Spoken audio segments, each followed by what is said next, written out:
नमस्कार दोस्तों, मैं अनामिका अपने चैनल में आपका बहुत बहुत स्वागत करती हूँ। दोस्तों, आज हम बात करेंगे करवा चौथ के बारे में। आज मैं आपको बताऊंगी करवा चौथ की तिथि, मुहूर्त, समय, पूजा विधि, पूजन सामग्री और करवा चौथ क्यों मनाया जाता है, ये सब कुछ इस वीडियो में पूरा डिटेल में बताऊंगी। तो इस वीडियो को अंत तक ज़रूर देखें और अगर आपने हमारे वीडियो को लाइक, सब्सक्राइब और शेयर नहीं किया है तो इसे जल्द से जल्द अवश्य सब्सक्राइब कर लें। दोस्तों, करवा चौथ शब्द दो शब्दों से मिलकर बना है। करवा यानी मिट्टी का बर्तन और चौथ यानी चतुर्थी। इस त्योहार पर मिट्टी के बर्तन यानी करवे का विशेष महत्व माना गया है। दोस्तों, सभी विवाहित स्त्रियां साल भर इस त्योहार का इंतजार करती हैं और इसकी सभी विधियों को बड़े श्रद्धा भाव से पूरा करती हैं। करवा चौथ का त्योहार पति पत्नी के मजबूत रिश्ते, प्यार और विश्वास का प्रतीक है।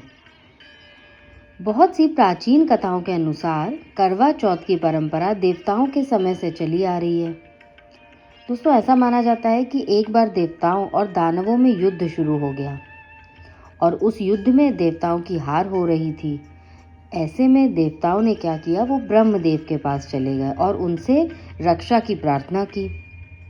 ब्रह्मदेव ने कहा कि इस संकट से बचने के लिए सभी देवताओं की पत्नियों को अपने अपने पतियों के लिए व्रत रखना चाहिए और सच्चे दिल से उनकी विजय के लिए प्रार्थना करनी चाहिए। ब्रह्मदेव ने यह वचन दिया कि ऐसा करने पर निश्चित ही इस युद्ध में देवताओं की जीत हो जाएगी।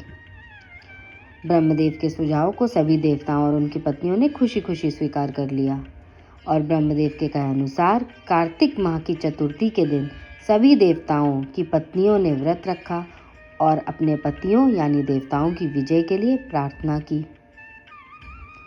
उनकी यह प्रार्थना स्वीकार हुई और युद्ध में देवताओं की जीत हो गई। इस खुशखबरी को सुनकर सभी देव पत्नियों ने अपना व्रत खोला और खाना खाया। उस समय आकाश में चांद भी निकल आया था। माना जाता है कि इस दिन से करवा चौथ के व्रत की परंपरा शुरू हो गई। इस व्रत में भगवान शिव शंकर, माता पार्वती, कार्तिकेय, गणेश और चंद्र देवता की पूजा अर्चना करने का विधान है। करवा चौथ की कथा सुनने से विवाहित महिलाओं का सुहाग बना रहता है। उनके घर में सुख, शांति, समृद्धि और संतान सुख मिलता है। दोस्तों, महाभारत में भगवान श्री कृष्ण ने द्रौपदी को करवा चौथ की यह कथा सुनाते हुए कहा था कि पूर्ण श्रद्धा और विधि पूर्वक इस व्रत को करने से समस्त दुख दूर हो जाते हैं और जीवन में सुख, सौभाग्य तथा धन धान्य की प्राप्ति होने लगती है। श्री कृष्ण भगवान की आज्ञा मानकर द्रौपदी ने भी करवा चौथ का व्रत रखा था। इस व्रत के प्रभाव से ही अर्जुन सहित पांचों पांडवों ने महाभारत के युद्ध में कौरवों की सेना को पराजित कर विजय हासिल करी थी। तो दोस्तों, ये तो था कि करवा चौथ का व्रत हम लोग क्यों रखते हैं, इसके पीछे का क्या कारण है। अब मैं आपको करवा चौथ के पूजन के बारे में बताती हूँ। दोस्तों, करवा चौथ के पूजन में धातु के करवे का पूजन श्रेष्ठ माना गया है। यथास्थिति अनुपलब्धता में मिट्टी के करवे से भी पूजन का विधान है। अगर आपके पास धातु का करवा ना हो तो आप मिट्टी का करवा ले सकते हैं। ग्रामीण अंचल में एक ऐसी मान्यता है दोस्तों कि करवा चौथ के पूजन के दौरान ही सजे धजे करवे की टोटी से ही जाड़ा निकलता है। करवा चौथ के बाद पहले तो रातों में धीरे धीरे वातावरण में ठंड बढ़ जाती है और दीपावली आते आते दिन में भी ठंड बढ़नी शुरू हो जाती है। व्रत रखने वाली स्त्री नित्य कर्मों से निवृत्त होकर स्नान एवं संध्या आदि करके आचमन के बाद संकल्प लेकर यह कहे कि मैं अपने सौभाग्य एवं पुत्र पौत्रादि तथा निश्चल संपत्ति की प्राप्ति के लिए करवा चौथ का व्रत करूंगी। यह व्रत निराहार ही नहीं अपितु निर्जला के रूप में करना अधिक फलप्रद माना जाता है। इस व्रत में शिव, पार्वती, कार्तिकेय और गौरा का पूजन करने का विधान है। तो दोस्तों, अब मैं आपको बता देती हूँ कि करवा चौथ में आके पूजन के लिए आपको क्या क्या सामग्री की आवश्यकता होती है। तो दोस्तों, चंद्रमा, शिव, पार्वती, स्वामी कार्तिकेय और गौरा की मूर्तियों को पूजा षोडशोपचार विधि से विधिवत करके एक तांबे या मिट्टी के पात्र में आपको लेना है और चावल, उड़द की दाल, सुहाग की सामग्री जैसे सिंदूर, चूड़ियाँ, शीशा, कंघी और उसमें कुछ रुपए रखकर किसी अपने से बड़ी सुहागिन स्त्री को या अपनी सास के पांव छूकर आप उन्हें अवश्य भेंट करिए। और करवा चौथ की व्रत की पूजन विधि मैं बता देती हूँ। साय बेला हो जाए, जब शाम हो जाए, तब पुरोहित से आप कथा सुने, किसी पंडित से आप कथा सुने, दान दक्षिणा दें। तत्पश्चात रात्रि में जब पूर्ण चंद्रोदय हो जाए, तब चंद्रमा को छलनी से देखकर आप उन्हें अर्घ्य दें, आरती उतारें और अपने पति का दर्शन करते हुए पूजा करें। इससे पति की उम्र लंबी होती है। तत्पश्चात पति के हाथ से पानी पीकर व्रत तोड़ें। दोस्तों, जब चांद निकलता है तो सभी विवाहित स्त्रियां चांद को देखती हैं और सारी रस्में पूरी करती हैं। पूजा करने के बाद वो अपना व्रत खोलती हैं और जीवन के हर मोड़ पर अपने पति का साथ देने का वादा करती हैं। चंद्रदेव के साथ साथ भगवान शिव, देव पार्वती और कार्तिकेय की भी पूजा की जाती है।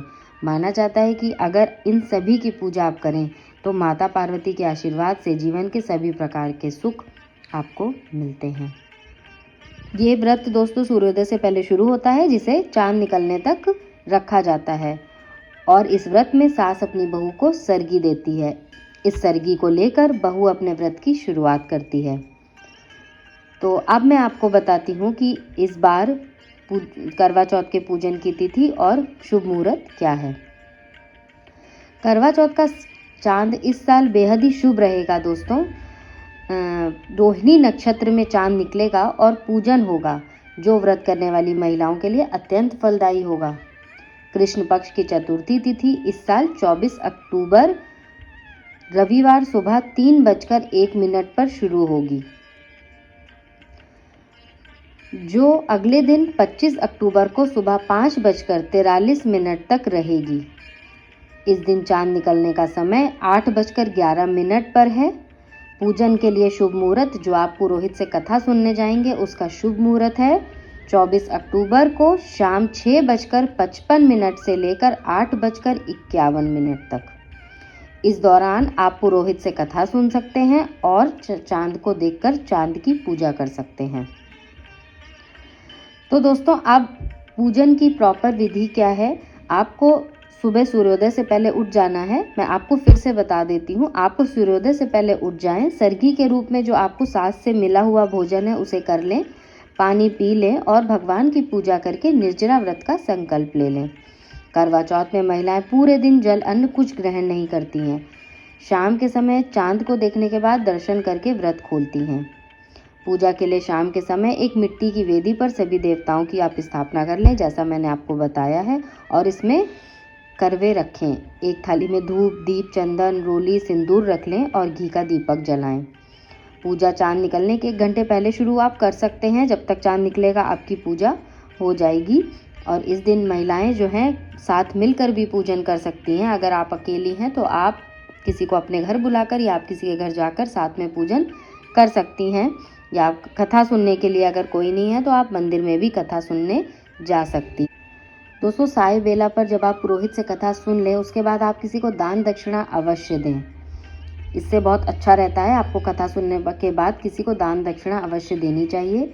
और जब आप चंद्रमा को अर्घ्य दे दें, उसके बाद चंद्रमा को छलनी से देखकर अपने पति का दर्शन करें। उसी छलनी से अपने पति का दर्शन करें और पूजा करते हुए पति की लंबी उम्र की कामना करें। तत्पश्चात पति के हाथ से पानी पीकर व्रत को खोल दें। तो दोस्तों, ये था व्रत। आपको किस प्रकार से संपन्न करना है उसकी मैंने आपको विधि बता दी है। अब मैं आपको करवा चौथ की कथा क्या है वो भी बता देती हूँ। तो दोस्तों, करवा चौथ कथा का सार यह है कि शाकप्रस्थपुर वेद धर्मा ब्राह्मण की विवाहिता पुत्री वीरवती ने करवा चौथ का व्रत किया था। नियमानुसार उसे चंद्रोदय के बाद भोजन करना था, परंतु उससे भूख नहीं सही गई और वह व्याकुल हो उठी। उसके भाइयों ने अपनी बहन की व्याकुलता देखी नहीं गई उनसे, और उन्होंने पीपल के पेड़ की आड़ में आतिशबाजी का सुंदर प्रकाश फहराकर चंद्रोदय दिखा दिया और वीरवती को भोजन करा दिया। परिणाम यह हुआ कि उसका पति तत्काल अदृश्य हो गया। अधीर वीरवती ने 12 महीने तक प्रत्येक चतुर्थी का व्रत रखा और करवा चौथ के दिन उसकी तपस्या से उसका पति पुनः प्राप्त हो गया। तो ये कथा है जो दोस्तों आप पूजा के बाद अवश्य कहें।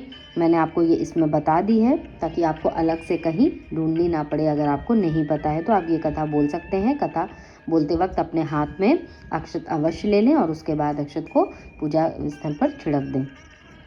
कथा पढ़ने के बाद आप जब एक मंत्र में आपको कुछ मंत्र मैं आपको बता देती हूँ, वो आप पूजन हेतु अवश्य बोलें। तो मंत्र कुछ इस प्रकार हैं। ओम शिवाय नमः, इनसे पार्वती का। ओम नमः शिवाय से शिव का। ओम षण्मुखाय नमः से स्वाति कार्तिकेय का।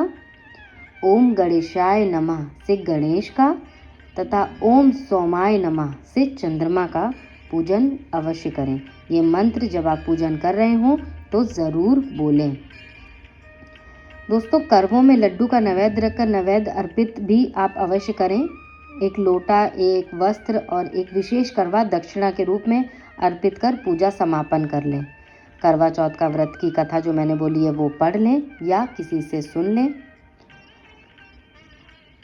तो दोस्तों, ये था पूरा करवा चौथ का सार जो मैंने आपको इस वीडियो में बता दिया है कि आपको कब पूजन करना है, कैसे पूजन करना है, कितने बजे आपको चांद दिखेगा।